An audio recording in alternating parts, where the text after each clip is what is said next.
Existe uma regra tácita no cinema de que se você faz o público chorar de soluçar enquanto um grupo de brinquedo de plástico aceita a própria morte em um incinerador, você provavelmente alcançou o ápice da sua narrativa.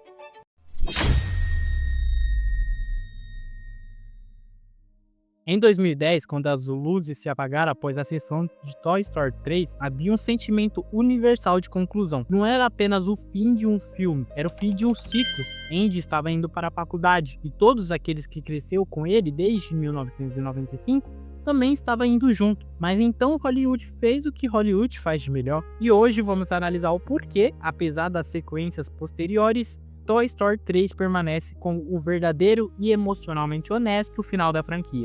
Para entender o porquê o terceiro filme é o ápice, precisamos olhar para a espinha dorsal de toda a trilogia. No primeiro filme, o medo era ser substituído pelo novo. No segundo, o medo era o esquecimento ou a imortalidade vazia de um museu. E no terceiro, o medo se torna real, a obsolência. A narrativa de Toy Story 3 não é sobre uma aventura de resgate, é sobre um luto antecipado. Os brinquedos habitam um limbo do baú do Andy, um espaço que simboliza o fim da infância. A estrutura do roteiro aqui é cirúrgica ao confrontar Woody e Buzz com a única força que eles podem derrotar. Ao contrário de vilões como Sid e o Peter Fudido, o tempo é implacável e não pode ser convencido do contrário. A cena do incinerador é talvez o momento mais corajoso da história da animação digital, porque não há piadas, não há planos mirabolantes de última hora, há apenas o reconhecimento da finitude. Quando os brinquedos dão as mãos, eles não estão apenas aceitando o fogo. Eles estão validando toda a sua existência através da união. É o fechamento temático de que, independentemente do que aconteça, eles cumpriram o seu propósito. Se a franquia tivesse terminado ali, teria sido o final mais sombrio e poético do cinema, talvez.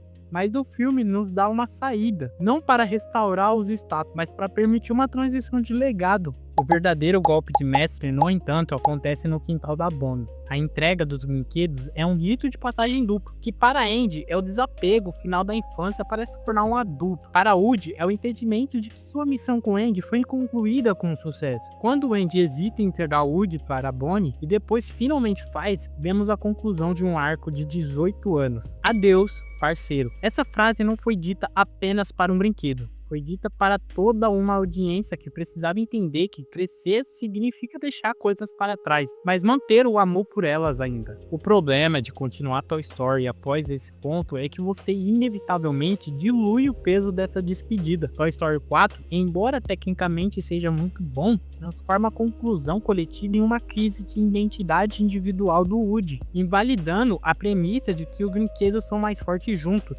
Quando Woody abandona seus amigos e a nova criança para viver uma vida de brinquedo perdido, ele quebra a promessa central da trilogia original. O final de Toy Story 3 era sobre a continuidade da brincadeira através das gerações.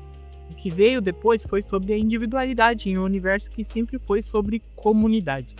No final das contas, Toy Story 3 funciona como o verdadeiro final, porque ele respeita a biologia da narrativa e histórias precisam de um fim para terem significado. Ao fechar o arco de Andy, a Pixar fechou o arco da audiência original. Assistir a Toy Story 3 hoje é como olhar para o álbum de fotos de uma viagem que terminou perfeitamente.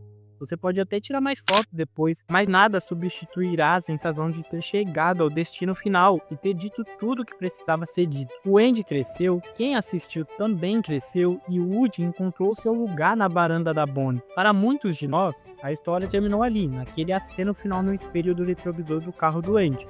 O resto é apenas um epílogo que nunca precisou ser escrito.